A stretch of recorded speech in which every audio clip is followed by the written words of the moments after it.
Jack Flaherty, if you wanted an encouraging sign today, I mean, first of all, the Cardinals win 7-1 playing Houston in Jupiter. I don't care about the score. I don't care about who won. All I cared about in this game today, especially since Jordan Walker did not play, or he didn't start. I don't know if he got in the game late. I don't think he did. The only thing that mattered in this game, all eyes were on Jack Flaherty after several delays, short delays, but delays nonetheless. So he makes his first appearance, and he started against the Astros. He went 3 innings. He gave up 1 hit, 1 run, which was a homer. He struck out 5 and walked 1. And I think the key here is, he gives up 1 hit only.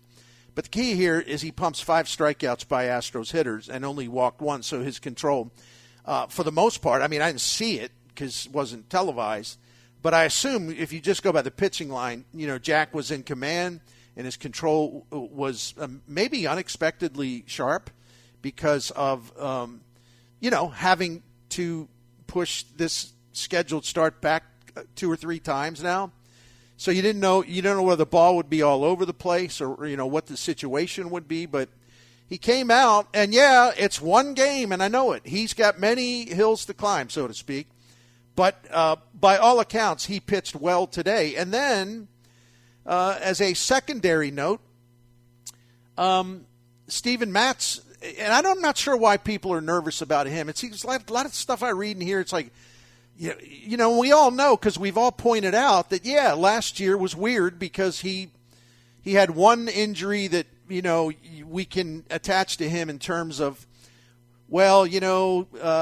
starting pitchers, some of them develop a little shoulder soreness. It's part of the game.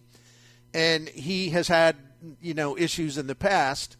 But when he recovered from that, another big chunk of time he missed was because he was making a fielding play that had nothing to do with his pitching. It was kind of a freak play, hurt his knee. He looked really good when he came back later in the season in pitch relief. But anyway, I actually have pretty high hopes, not soaring hopes, but high hopes for Steven Matz this year because he's got really good stuff. And he will get you some strikeouts. Today, he went 3 innings against the Astros, did not allow a hit, did not walk anyone, and he struck out 4. So that's very impressive.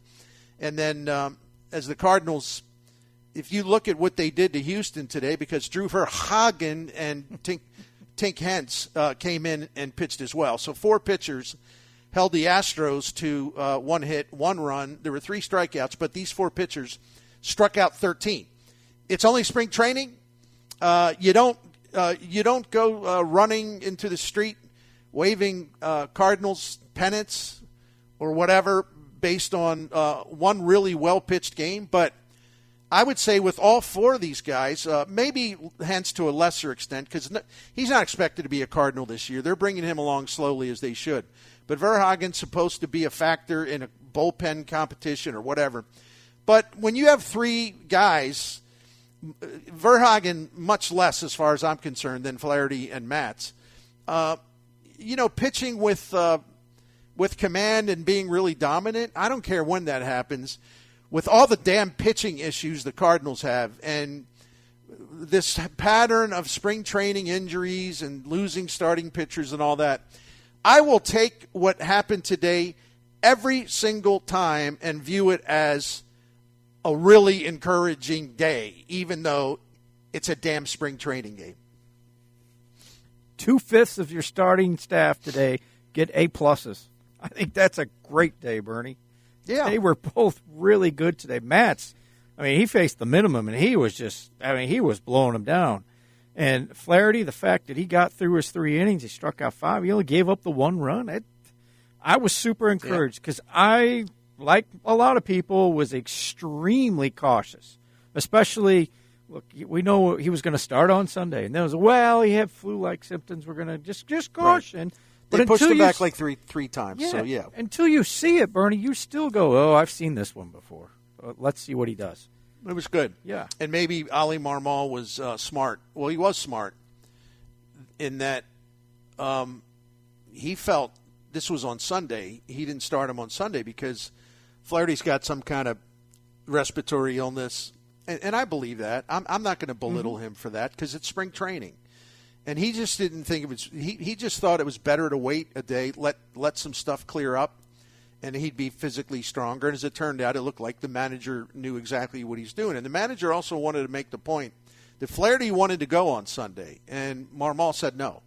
You'll be better off by giving this one more day, and and then turning it loose, just feeling 100% when you finally go out there. So I think that situation was handled correctly. Now, Jack Flaherty is not out of the proverbial woods. There's going to have to be more. We're going to have to see a lot more of this the rest of spring training. And but again, for one day, this was pretty impressive and encouraging, and we'll see what is going to happen next. Because I think, well, Jack Flaherty's already the most important variable for the St. Louis starting rotation in 2023. I don't think there's anyone. If we all agree that pitching is the primary concern of this team, starting pitching, and I know some people want to do the whole "I'm the smartest guy in the room" thing, and isolate on something that is a much more secondary concern than the starting rotation. But if we want to focus on how this rotation will be, there is no equation that this rotation can be above average or well above average without Jack Flaherty pitching really, really well and having the necessary endurance that he has not shown since, the time he broke in 2018 and then through 2019. If he is below average or they're having to shut him down and he's not getting the swing and miss stuff that we saw today, then the chances of this rotation being, above average or really good, the odds go down. The odds decrease substantially, especially with a 41-year-old pitcher who's throwing 85 miles an hour. That after the erosion of a lot of his stuff, strikeout rate, swing and miss. I could go on, but I won't. Last season, I told Will Leach today. He asked me how I thought what the Wainwright lack of velocity and all the other stuff mean. I said, well, I view it as an extension of a lot of the stuff that was starting to happen last season. I mean, no, people didn't want to pay attention to it, but I don't care. I'm just going to get to the facts and scope it out and tell you how a performance has changed, better or worse. And Wainwright's stuff really started to erode last year, and that's a fact. To his credit, he was able to maneuver around it most of the year and outsmart the hitters, do all his little magic things on the mound, and I say that with respect. But yeah, if it's a 29 or 30, 32-year-old pitcher, I wouldn't be worrying about the velocity. But it's Wainwright, and again, no one beats Father Time forever, as we know. And to me, he's got a lot to prove this year. Jack Flaherty has a lot to prove this year.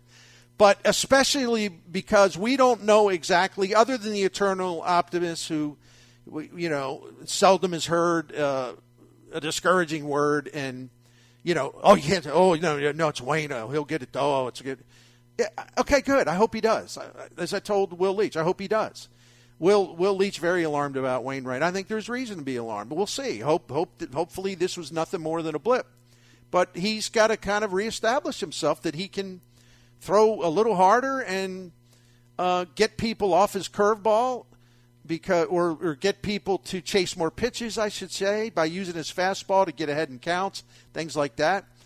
But I still think, especially because there's at least a little uncertainty about Wainwright, and we'll know soon enough. But at least because there's a little uncertainty about Wainwright, that makes Jack Flaherty's return as a quality all-star caliber starting pitcher, a guy that was fourth in the Cy Young vote in the National League in 2019.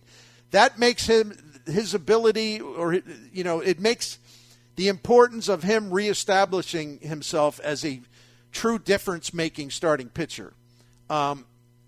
Because of Wainwright, that makes Jack Flaherty's comeback even more crucial to this team. So I don't care that Jordan Montgomery got knocked around yesterday. First time out, you never know. If it's a veteran pitcher that you trust even, you never know how that's going to go. Some guys do need a start or two before they start to sharpen up. I'm not making excuses. That's based on, years and years and years and years, too many that I want to count, of watching spring training baseball. There are some guys you focus in on. Like, well, why is a 41-year-old pitcher throwing 85 now? Is Jack Flaherty ever going to pitch? And when he does, what's he going to look like? Yeah, there are things that are legitimate places for scrutiny, and I just mentioned two of them, and then maybe add Matt's to the list. I'm talking about starting pitching. So anyway, I think it probably made everyone happy down there, because despite what they say about Jack Flaherty, I'm talking about Cardinals people, they know deep down inside, and they were waiting for this start with great anticipation, just to get a signal that Jack Flaherty might be shaping up to have the kind of year that this team needs. They'll never admit that. I mean, just like with Wainwright, it was all well, there's glute. Oh well, his lower half. Oh, it was sore. He was in pain. Oh, he got a finger injury. Oh, this, oh that. They'll cover for him all the time, and they'll cover for Flaherty too. But deep down inside, these people know exactly the situation they're in with especially these two pitchers, Flaherty and Wainwright. I wanted to carve out some time for this. And by the way, I think we can revisit it later in the show, and I think we'll be talking about Jordan Walker a lot, to say the least, this spring training. But, one of the first things that jumped out at me, and we know that he's just tearing it up. Sometimes there's like 21 at-bats. He's got, what has he got? 3 or 4 homers, 3 doubles, something like that. 9 hits. Slugging percentage is like 1,000. I mean, his numbers are just, ridiculously good.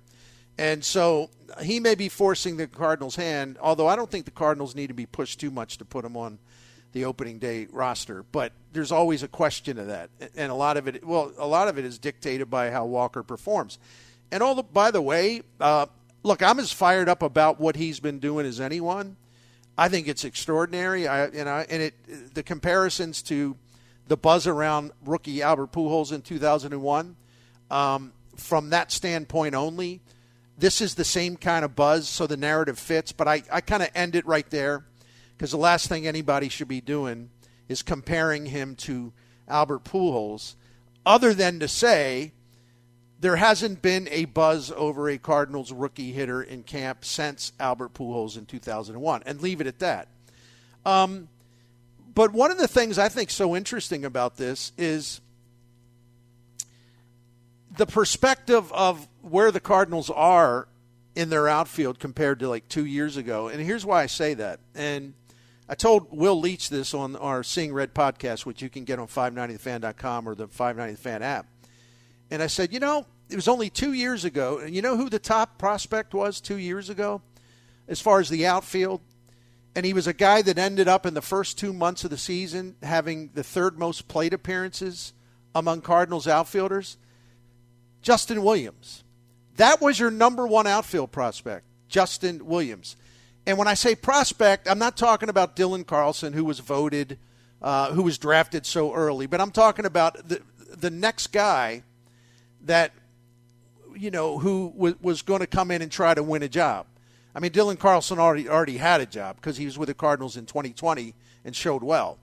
But someone coming in with potential that management acquired, they had hopes for him to be a good power bat. And I don't have to tell you what happened. I just will remind you that he hit 160 during his time with the Cardinals, and he's never been, Justin Williams.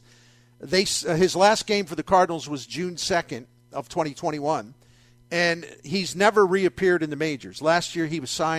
Before last year, signed by the Phillies, minor league contract, spent the year in the minors, and he was so bad in the Philadelphia system that Justin Williams actually sank to the Class A level.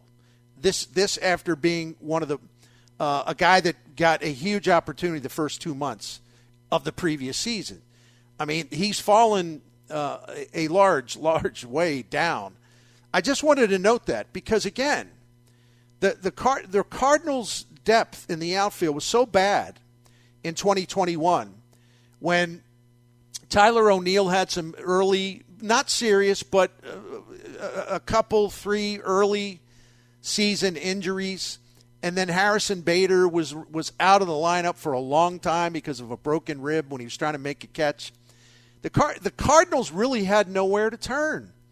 I mean, they were using Tommy Edman in the outfield. They were using most of all Justin Williams, but he wasn't the solution, and Austin Dean wasn't the solution. And even though he's doing pretty good in Washington, Lane Thomas wasn't a solution, and I could keep going and going and going. They had no one. When they were stricken by losses of two outfielders, mostly Bader being the longest absence, they had no one to turn to. They had no one to plug in who could be ready to go and do a solid job. And think about the situation now, and this is why I'm talking about this aspect of Jordan Walker. We'll visit the other aspect later about him making the team. And my short answer is, unless he goes into some kind of deep slump and becomes unsure of himself and starts to appear to be lost at the plate, or, of course, an injury, I don't see how he doesn't make the team. But you can't say, oh, yeah, 100%. You can't say that because things can change. And as much talent as Jordan Walker has, again, he could be derailed to an extent. I don't expect that he'll be derailed in a major, major way. But anything can happen. And again, it's March the 6th. Got still a long way to go in St. Louis, but as of now, he's he's got to be on the team, but that can change. But look at all the depth that they have out there. I mean, that's the encouraging thing. If they were on the fence about Walker, I think they want him to make the team. But if they were on the fence about Walker, they could turn to him with considerable confidence that he'd be able to fill in or just fill the void and do a heck of a job as the guy that maybe wouldn't have started at the beginning of the season, but they need him now, and he would be able to handle it. And you're looking at a scenario where Dylan Carlson could be the fourth outfielder. I mean, that's no big deal. Everybody wants to trade Tyler O'Neill. I'm not sure why right now until you at least see how he's looking for you. There might be an opportunity to trade him later if you feel you really have to, or you get an offer you can't refuse. But I don't understand this rush. Well, you got to trade him. Oh, this guy's not going to. Hey, this guy ain't going to play. No, if Dylan, the worst for Dylan Carlson, he's the fourth outfielder. He's going to play a lot. He'll be busy, and he'll also be a big asset against left-handed pitching. But if you look at it this way, in their careers, and some of the careers exist of 1 year, but Lars Nootbaar, Tyler O'Neill, Brendan Donovan, Juan Yepes, they've all done better against right-handed pitching than Carlson in his career. So if you want to get into that scenario of, well, who's the odd man out if Walker's on the team, just relax. There's nothing wrong with having four capable outfielders. There's nothing wrong with where you look over and you need to plug in for whatever reason. You look over there and you see a Justin Walker, you see an Alec Burleson, you see, who else did I mention? A Juan Yepes. You see guys like that. You see many options where as recently as 2 years ago, your options were Justin Williams and Austin Dean. You know what I'm saying? So I wouldn't worry about it. I really wouldn't. These things tend to take care of themselves as far as people going up and down in terms of the likelihood they'll make the roster. But I think, as of now, I think Jordan Walker would make it. But again, let's just wait and see what happens. They don't have to make any decision today. But in their minds, in their hearts, Cardinals people are dancing because he looks just the way they hoped he would and expected that he would. So I think there's two levels to this. If he wins a starting job, you got a really nice outfield set up because the competition will be keen, and this will bring out the best. Look, I think Lars Nootbaar is going to play a lot, but this will bring out the best in the outfielders that they already have, and it'll bring out the best in an Alec Burleson because he's probably going to battle Juan Yepes for a roster spot, part of which would be set in at DH. So this is not a problem. It is not an issue. It is not a concern to have these many outfielders because it wasn't that long ago when you were in dire straits and you had offensively the first 3 months of the 2021 season, you had a bottom 5 outfield group in the entire majors in terms of offense. And now, listen, Dylan Carlson has had enough success to say, hey, that's a major league outfielder. And if he can hit right-handed pitching a little better, he's going to be really good. Tyler O'Neill, we saw what he could do in 2021. He's recharged in terms of just confidence and his whole mental outlook. And if he stays healthy, I know, big if, there's no reason to believe he can't have a really, really good season. I don't know what the basis of that forecast would be. And then you have Lars Nootbaar, who I'm not going to get into the numbers, but he was one of the best hitters in Major League Baseball over the final 3 months of last season. But all of these guys, the Cardinals are going to face right-handed pitchers 75% of the time this season. That puts Carlson in what competition there is to be a regular starter. That would put Carlson at a disadvantage compared to O'Neill, compared to Nootbaar, compared to Walker, who's in a different category. But in the minors, he's shown a really strong ability to hit right-handed pitching. That puts Carlson beneath those guys because of all the guys contending for like real big playing time in the outfield. Other than Walker, again, separate category. He hadn't played in the majors yet.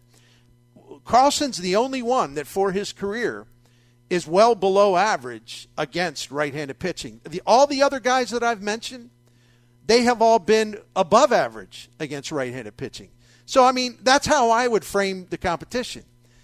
But if Dylan Carlson is your fourth outfielder, someone needs to tell me why that's an issue or that's a problem or that's something we should – it's a good situation. It's a really good situation, and there's people behind him, Carlson, that would be in a lesser camp, a lesser outfield, would be on the cusp of winning major league jobs elsewhere. So I like the situation that's there. And as the days go by, and if Jordan Walker continues to hit, there's just no reason at all to think about having him open the season in Memphis. I mean, these past few days he's had, and it's only a few days, really, really, really opened eyes. I mean, a lot of eyes. And this dude's for real type of thing. And so I do think it's changed the outlook. Jim, what do you think? Well, first off, I had erased Justin Williams from my mind until you mentioned How about that? For bringing that up. But you're right. But doesn't it show you? Yeah, that explains exactly where it was a couple years ago to now. There was a lot of candidates. And by the way, Carlson hit a home run against a right-handed pitcher today. Oh, good. And looked good doing it. Now, I will preface this by saying Houston didn't bring a lot of grade A pitching with them. It was a bullpen day. They just brought guys that would get an inning each. But the fact remains he hit it off a right-handed pitcher, so good for him. Good sign. We'll take any good signs where we can get it. Absolutely. As far as Walker goes, I hate to say it, Bernie, but the more I see him play, and I've only had a chance to see him play through these weekend games on TV, when you watch him, I just go, oh, he has it, in parentheses. He just has it. He's big, he's strong, he can run, he can hit, he can throw. He does everything. Now, I don't know. Eventually, they'll probably find a hole in the swing somewhere, and that's the adjustment of being a major league player. I don't know it after this point, and it's only March the 6th. I don't know how you can't say, well, he can't be here. He deserves an opportunity to compete with everybody else, and right now, he's on par with everybody. He does not look out of place. You listen to his conversations with media members, you can tell he's well-spoken. He's a smart kid. He gets it. Not only does he have it, I mean, it's going to be a fun opportunity to watch this kid try to make this ball club through the spring. It'll be fun because you got all these guys at the World Baseball Classic. He's got opportunity right there in front of him. And they all these guys in contending for whatever playing time is going to be available. They all, this is their chance, man. You're going to get a lot of at bats. It's good to have Walker get at bats, but I don't think he needs to have success with all those at-bats as much as some other guys do. And, again, competition is a healthy thing. So, I'm sorry, got distracted by some text message. I thought it was important. So, it's like game on. Let's see what he does with this. But as far as the person, I don't think that any outfielder that they have on the team is smarter than him. He is incredibly intelligent about all things. He's mature beyond his years, and there's nothing about him as a person or even by the way he plays where you say, well, he's going to need more time, No, I mean, this guy's really, really serious. He's dedicated to be great. He's constantly looking to take away any weaknesses that pitchers have found. He's got extremely high standards. The veterans, it tells you a lot when every veteran in that camp loves and respects the guy. And they're almost, can you believe a 20-year-old guy is this mature in every way, personally, professionally? And see, that adds to the question of like, well, is he ready or is he still too young? Could he use a little time in Memphis? That helps us frame the answer, because anybody this mature and this smart and who has such high standards for himself, and not to mention abundant talent, you don't have to worry about the knucklehead factor. You just don't. Because he acts like he's been in the big leagues already he's acting like an established professional big leaguer. He's already at that stage where you never have to worry about any of the knucklehead stuff. And that's a big, big plus in his favor. So we're looking forward to it.